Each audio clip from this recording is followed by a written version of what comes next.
ndagushimye Mana yuko watinze wakoze umurimo ntakwishoboye yataba wowe wandinze Uwiteka ahajya uri habahibuka ukwiye amashimwe Mana yanjye umutima wanjye urakunezerewe aya maboko naguhimbaze umunwa wanjye vuga ishimwe ryawe ukwiye amashimwe Mana yanjye umutima wanjye urakunezerewe aya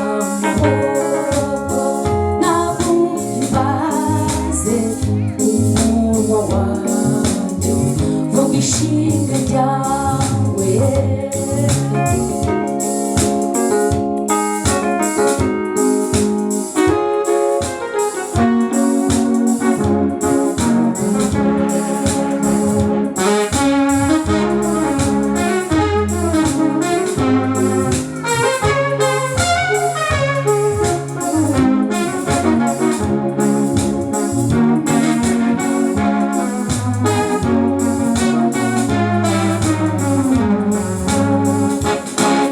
Umutwe wanjye ntiwibagirwe witse umutima inzira wanyuze uti yewe mutima ntushukwe n'iby'isi kuko kuhumeka n'ukubera Imana yewe mutwe wanjye ntiwibagirwe wibutse umutima inzira wanyuze uti yewe mutima ntushukwe n'iby'isi kuko kuhumeka n'ukubera Imana ukwiye amashimwe Mana yanjye umutima wanjye urakunezerewe aya maboko naguhimbaze umunwa wanjye vuga ishimwe ryawe ukwiye amashimwe Mana yanjye umutima wanjye urakunezerewe aya maboko naguhimbaze umunwa wanjye vuga ishimwe ryawe.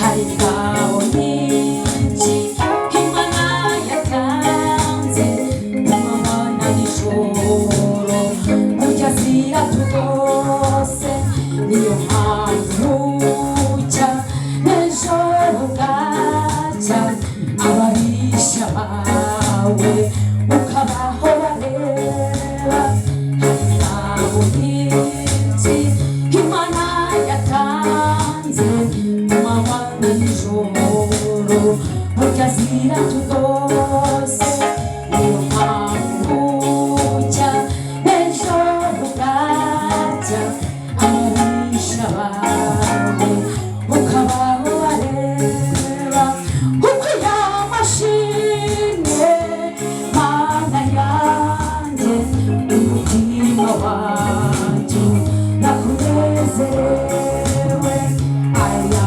maboko naguhimbaze umunwa wanjye vuga ishimwe ryawe ukwiye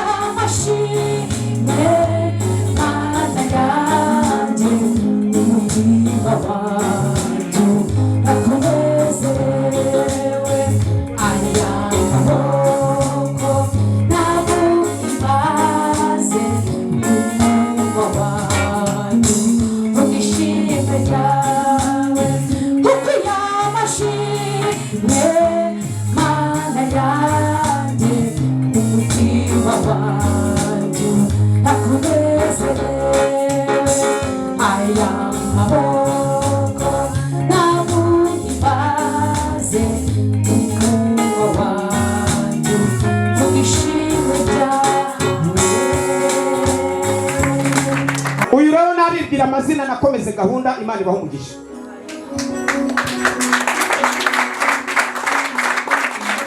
Kongera Imana amashyi ubwo mutuntu twakiriye.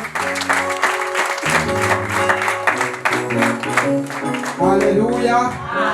Haleluya. Amazina niko nawe Gisiliveri. Nuba mu mubiri birakuvuna, urahita ubona ko ndi umwana cyangwa ndi umusore, genda umugabo ndubatse, mfite umudamu umwe, nahaguruke abasuze mu izina rya Yesu. Haleluya. Haleluya. Basi tabeti murabesha. Buriya ushaka kuza kundeba nabo tutangama amadide mwarimu tujya dukunda kugira utuntu tuvugaho. Kavuga ati Papa Rudo ndabona turesha ntabwo wakora. Rero ashaka kumandika inote y'itana ati Papa Rudo nuyimanura yijyanira. Nanjye ngahita mvuga nti ndayimanura mu izina rya Yesu, ngahita nza niyitarira, ngahita mvuga Mama Rudo iriya note y'ikura. Agahita kuko urabona niburabazayimanura ugahita uvuga ngo ntabwo ari yose. Ngahita mvuga nti Imana afatanyije nawe ugira ute? Nawe ugitanga mugenda Mama Rudo turi bamwe mu izina rya Yesu. Rero mudamu wanje dufitanye abana babiri b'abahungu, aho tubitse imyenda ni mukansere Gibumbogo, turahanira kubitsa ubugingo mu gihugu cyo mu ijuru. Itorero ni Jovanisi, mbese ni bigari.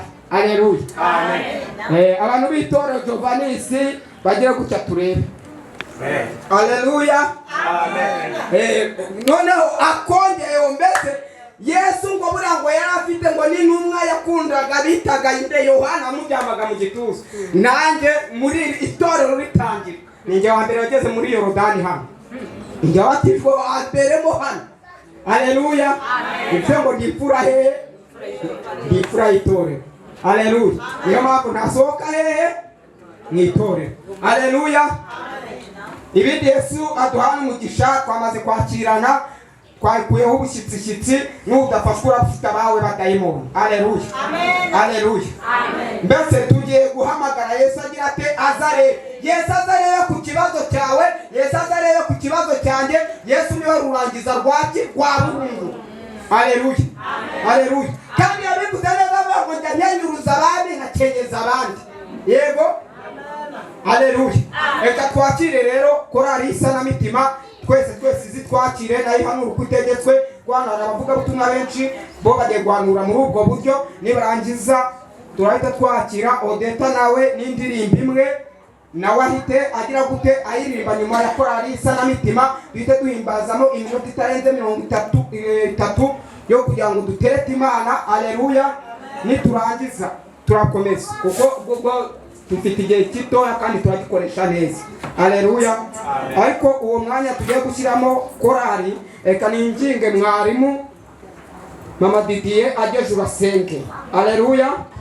Kugira ngo imitima Yesu Padiri wajya avuga ngo imitima yose muyekeze kuri Nyagasani. Haleluya. Ngo dushimire Imana. Namwe mu mitima yataraye Yesu nayigarure. Kadushyira umukozi w'Imana banza senge, twese twubashye Imana tugiye hejuru, tugiye guhamagara ubwiza bw'Imana, tugiye guhamagara Yesu agira ate azarebe. Yesu anyure muri iri teraniro, Yesu amanukiye muri iri teraniro. Duhuze umutima. Karibu Imana nyakubahwa, Imana y'umukozi w'umuhanga, inshuti nziza itabura kuboneka mu byago no mu makuba. Aba babyeyi bahamagaye, aba bagabo baje, uru rubyiruko rwaje kuri uyu munsi mwiza wa gatatu, ku munsi w'Isanamitima, twaje kugira ngo muri uyu mwaka wa 2025 turimo gusoza, tuze muri iri hema ryawe ahantu waho duhamagariye, vugana natwe amagambo y'ubuzima, magambo agangisha imitima yacu, yasuye ubuzima bwacu bwari burangiye. Warahabaye Mana, niyo mpamvu dukomeje kuba imbere yawe, tukubwira ngo Mwami komeze kubana natwe kandi utindane natwe. Ibitavuga Imana bituze, baragasumisha baturazitashe mu izina rya Yesu. Ibyarwanya ababyeyi, ibyarwanya abagabo, ibyarwanya urubyiruko, ibyarwanya Isanamitima muri rusange, mu izina rya Yesu. Mwuka wera w'Imana utambuka hano hantu kandi uhatambagire. Aho ugeze ibintu byose biremera, aho ugeze ibitashobokaga birashoboka, mu izina rya Yesu. Buri wese uganiriza umutima we, wigeze akaganira n'intumwa, buri wese ari mu cyumba cyo hejuru aganira nawe mu rurimi